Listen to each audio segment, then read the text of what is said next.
नमस्कार साधकों।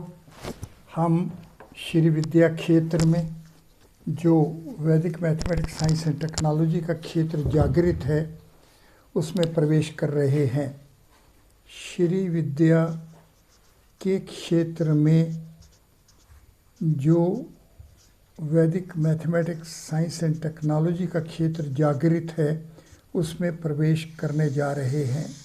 आज हम इस तीसरे प्रारंभिक जो प्रारंभ कर रहे हैं, इस प्रारंभ में आज हम ये जानेंगे कि वैदिक मैथमेटिक्स साइंस एंड टेक्नोलॉजी के क्षेत्र से हम आखिर में पहुँचेंगे कहाँ तक। ये पहुँचेंगे हम साकल ऋग्वेद संहिता तक। साकल ऋग्वेद संहिता तक हमारे को पहुंचना है और ये हमारी पहुंच चतुष्पीठ के माध्यम से होने वाली है। और ये चतुष्पीठ जो अपने पास है, ये चतुष्पीठ हमारे को प्रथम फेज़ में 5 स्पेस में जिसका 6 स्पेस ओरिजिन है और द्वितीय फेज़ में 8 स्पेस में जिसका 9 स्पेस ओरिजिन है, यहाँ पहुँचेगा। ये 30 अंक ये चतुष्पीठ है। ये जो चतुष्पीठ है इसको हम नैमित्तिक कारण मानते हैं। तो निमित्त क्या है पहले उसको जानें और निमित्त कहाँ तक पहुँचाता है उसको जानें। ये 10, 11 और 9 योग हुआ 30। ये है 6, 7, 8 और 9। ये है हाइपर क्यूब 8 और यही है चतुष्पीठ का नंबर। तो जो निमित्त है हमारा वो हमारा चतुष्पीठ है। ये चतुष्पीठ जो कि 6 स्पेस की डायमेंशन है और ये हमें 9 स्पेस ओरिजिन पर पहुंचा रही है। ये 9 स्पेस H9 जो है ये 34 अंक वाला है। ये जो 34 अंक हैं ये सूर्य के अंदर ये जो दिव्यता है नवब्रह्म की, ये 6 स्पेस में जो सूर्य में ये जो 34 अंक की विद्या है ये किस तरह और कितने मूल्य वाली पहुंच रही है, पहले इसको जानें। तो ये निमित्त क्या मिलेगा हमारे को कि जो हमारे पास नवब्रह्म है, जो 9 स्पेस है, जो हाइपर क्यूब 9 है, ये जो 34 अंक की व्यवस्था है, ये सूर्य में 6 स्पेस में हमारे पास इस 6 डायमेंशंस के कारण से 34 गुणा 6 बराबर हो गया 202। तो ये 202 अंक इस संहिता के लिए, ये जो संहिता बन रही है इसका जो निमित्त है, जो इसका निमित्त आधार है वो 202 है। आइए अब हम देखें कि हमें संहिता जो बनेगी, ये संहिता हमारे को कौन सी संहिता बन रही है, किस मूल्य वाली बन रही है। तो ये है 13, 11 और 6, 30। ये संहिता ही हमारा जो निमित्त था हमारे पास, जो हमारी चतुष्पीठ थी, वही संहिता बन रही है। और ये चतुष्पीठ, ये संहिता, ये सूर्य संहिता बन रही है। ये हमारे पास सूर्य का जो विधान है वो बन रहा है। इस सूर्य के विधान में जो हमारे पास ऋग्वेद की संहिता बनी है, तो उसको जानने से पहले आइए हम देखें कि 6 स्पेस तक पहुंचने के लिए 3, 4, 5 और 6, मतलब कि हाइपर क्यूब 5 जो कि 6 स्पेस की बाउंड्री पर है और जो कि सॉलिड डायमेंशनल ऑर्डर है, जो कि शिव जी की विद्या है, जो कि त्रिनेत्र विद्या है, जो कि सॉलिड डायमेंशनल ऑर्डर की विद्या है। तो आइए हम देखें कि हम 3 स्पेस को, जो कि इसकी बॉडी हाइपर क्यूब 3 है, इसके बारे में कितना जानते हैं।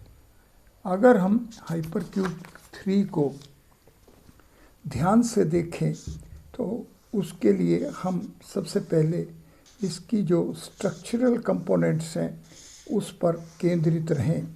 तो स्ट्रक्चरल कंपोनेंट्स को देखोगे तो इसके 8 कॉर्नर पॉइंट्स हैं, इसके 12 एजेस हैं और इसकी 6 सरफेसेस हैं और इसके अंदर ये 3 स्पेस कंटेंट एनवल्प किया हुआ, छिपा हुआ है या आया है।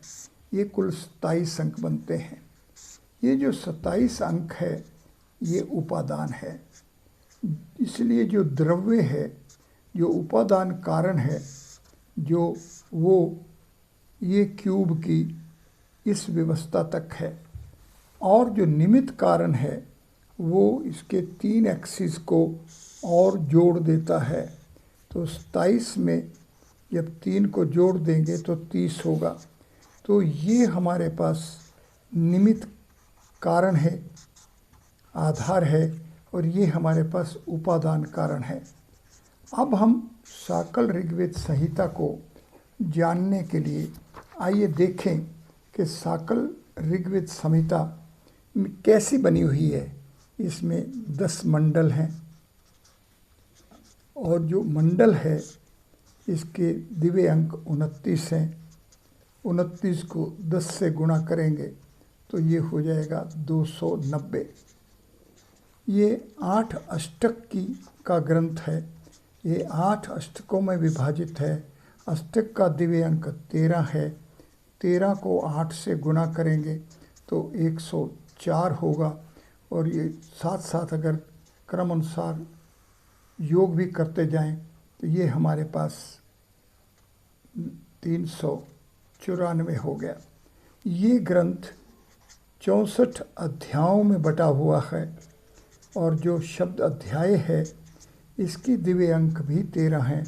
इसलिए 64 को 13 से गुना करेंगे तो 13 चौक 52, 5 78, 5 83, 832 हो गया। और इस 832 में ये 394 जोड़ेंगे तो 6, 12, 1, 11, 1, 12, 1226 हो गया। ये ग्रंथ 85 अनुवाकों में बटा हुआ है। ये अनुवाक का दिव्य अंक है 23 और 23 को इससे गुना करेंगे तो हमारे पास आ जाएगा 1955। इस 1955 को इसमें जोड़ देंगे तो 11, 1, 81 और ये आ गया 3181। ये ग्रंथ 1028 वर्गों में बटा हुआ, सूक्तों में बटा हुआ है।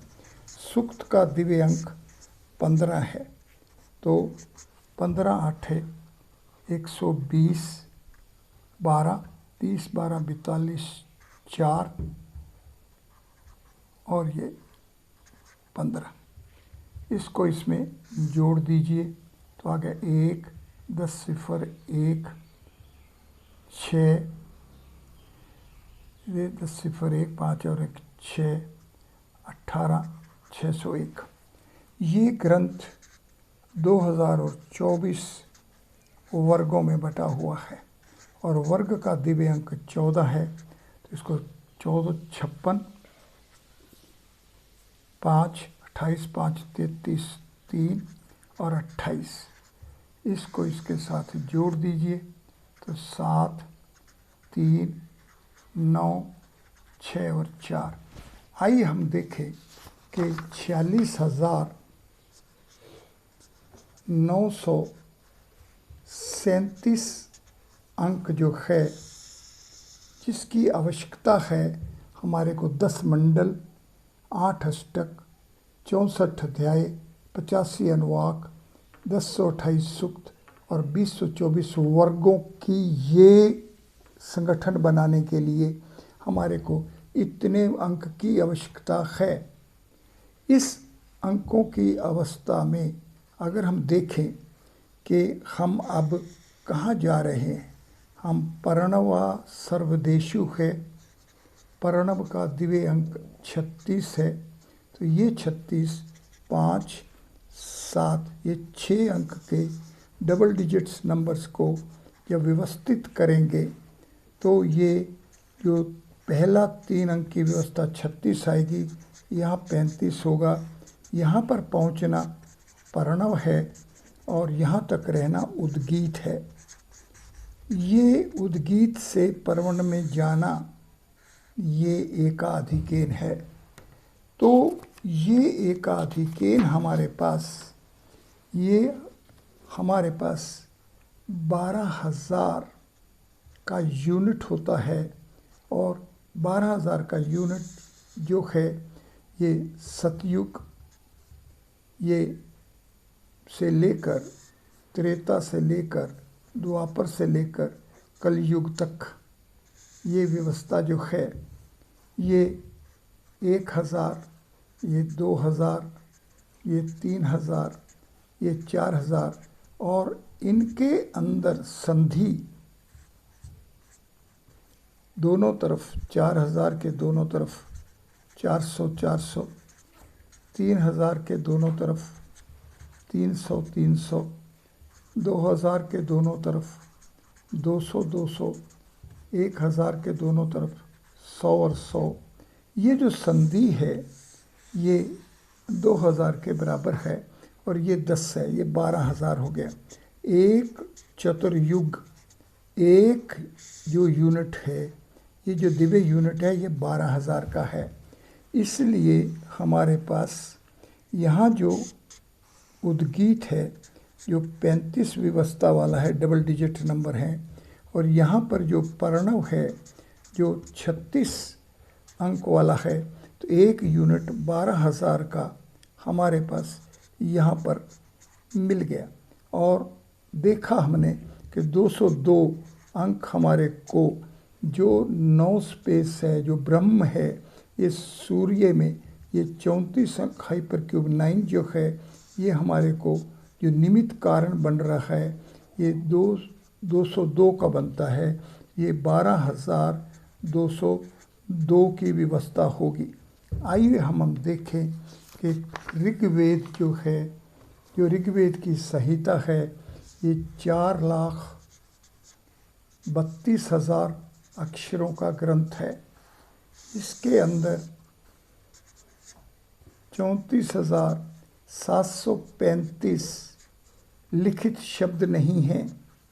इन 34,735 जो लिखित शब्द नहीं हैं और ये 12,202 जो कि हमारे को निमित्त कारण के देने हैं, ये कुल मिलाकर 46,937 है। साधकों, ये विद्या जाननी है किस तरीके से जो नव ब्रह्म है ये सूर्य के अंदर अपनी दिव्यता को, ब्रह्मी चेतना को स्थापित कर रहा है।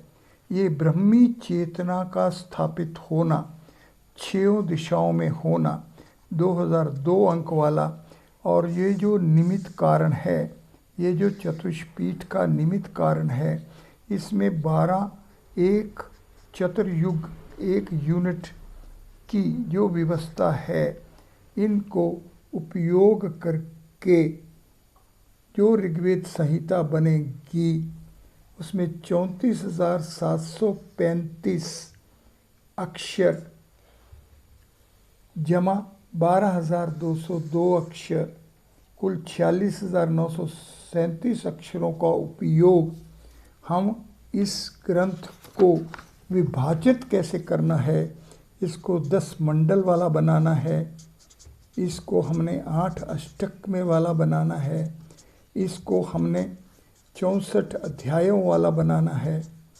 इसको हमने 85 अनुवाकों वाला बनाना है, इसको हमने 1028 सूक्तों वाला बनाना है, इसको हमने 2024 वर्ग बनाने हैं, और फिर हमने 3,97,265 अक्षर लिखने हैं, और इसमें निमित्त कारण के हमने 46,937 अक्षरों का उपयोग करना है। ये व्यवस्था जानना ही वैदिक मैथमेटिक्स, साइंस एंड टेक्नोलॉजी को जानना है। ये गणित, ये आधार ही हमें बताएगा किस तरह से ब्रह्मी अवस्था में हमारा सूर्य इस सौर मंडल को धारण किए हुए है, और किस तरह से ये जो ऋग्वेद संहिता है, ये जो ऋग्वेद की संहिता है, ये ऋग्वेद की संहिता ही सौर मंडल है। ये विद्या जो है इसको हम अक्षर विद्या कहते हैं। ये जो अक्षर विद्या है ये हमें अक्षर ब्रह्म तक पहुंचाता है, और ये जो अक्षर ब्रह्म की विद्या है ये गीता के 8वें अध्याय की विद्या है, अक्षर ब्रह्म योग। ये जो योग शब्द है ये 12 अंक वाला है, और जो साकल है ये भी 12 अंक वाली है। इसलिए साकल ऋग्वेद संहिता जो कि हमारे पास मौलिक ग्रंथ है, जिस संहिता के माध्यम से हम पूर्ण सौर मंडल को जागृत कर सकते हैं, और वह सभी वैदिक साहित्य जो हमारे पास उपलब्ध नहीं है उसको भी जागृत कर सकते हैं। ये साकल ऋग्वेद संहिता में सभी वेद की विद्याओं का बीज सुरक्षित है। साकल ऋग्वेद संहिता के अंदर हमारे पास ये सभी बीज सुरक्षित हैं। ये जो 57 अंक हैं ये श्री विद्या है। इस श्री विद्या के क्षेत्र में योग से हम वो सभी बीज जागृत कर सकते हैं। ये 69 अंक की विद्या जो कि 3 दिशाओं में त्रिनेत्र वाली 23 और 23 की विद्या है, ये 23 अंक जो है ये पार्वती का अंक है। पार्वती का अंक 23 है और सदाशिव का अंक 24 है। किस तरीके से पार्वती जी ने सदाशिव को प्राप्त कर लिया, इस प्राप्ति के लिए हमें ये जानना होगा कि ये उमा, सती और पार्वती के इस तीसरे जन्म में प्राप्ति है।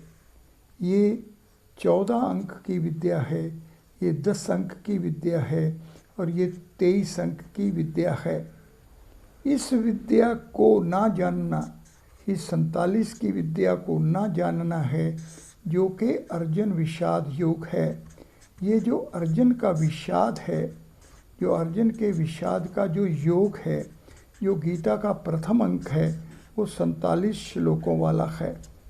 अगर हमारे को सदाशिव की प्राप्ति करनी है जो कि साकल ऋग्वेद संहिता का उद्देश्य है, का प्राप्ति है, तो उसके लिए हमारे को चतुष्पीठ में इस पूर्व की तरफ 21 से जो पश्चिम में जो हम एक अधिकेन से चलते हैं, उसके लिए हमारे को अब उत्तर और दक्षिण की दिशा में पहुंचना होगा, जो कि 16 से 24 अंक की विद्या होगी, जो कि सदा शिव के पास पहुंचने की विद्या है। तो सदा शिव की विद्या में प्राप्ति के लिए हमारे को 21 और 23 ये किस तरीके से, अगर हम त्रिदेश में जाएंगे तो किस तरह से ये जो 21 से 22 की विद्या है ये हमें 23 अंक की विद्या में पहुंचाएगी। ये जानना, ये समझना, यही वैदिक मैथमेटिक्स के मूल्यों से हमें वैदिक मैथमेटिक्स, साइंस एंड टेक्नोलॉजी में पहुंचना है। आइए हम देखें कि हमारे पास जो गणित सूत्र हैं जो कि 16 हैं, जो कि उत्तर है। किसका उत्तर है? केन। केन क्या है? 21 अंक है। ये क्या है? ये पूर्व है। ये क्या है? ये प्रश्न है। इसका उत्तर क्या है? इस प्रश्न का उत्तर 16 है। तो आइए हम 16 गणित सूत्रों को देखें कि उनका प्रथम 6 ये है, आखिर में आ 1 है। यहाँ पर आखिरी सूत्र का गुणित का सा है, या विसर्जनीय का 13 है। आइए इनका योग करें। ये 23 है। ये 23 केंद्र का अंक है। इस केंद्र से हमारे को इस सदाशिव की प्राप्ति का उत्तर प्राप्त होगा। इस प्राप्ति के लिए ही हम वैदिक गणित को पढ़ते हैं, और इस वैदिक गणित को पढ़ने का जो फल है वो हमारे पास ज्ञान विज्ञान योग है। ज्ञान शब्द 21 अंक वाला है और विज्ञान शब्द जो है 30 अंक वाला है। ये ज्ञान विज्ञान योग हमारे को गीता का 7वां अध्याय है। ज्ञान विज्ञान योग में हमारे को पहुंचना है। इस ज्ञान विज्ञान योग में हम देखेंगे कि हमारे पास 7 ऐसे प्रश्न हैं जो उत्तर नहीं प्राप्त कर पा रहे हैं, और उन्हीं की प्राप्ति के लिए हमारे को अक्षर ब्रह्म योग 8वें अध्याय में पहुंचना है। ये 8वें अध्याय अक्षर ब्रह्म योग के जो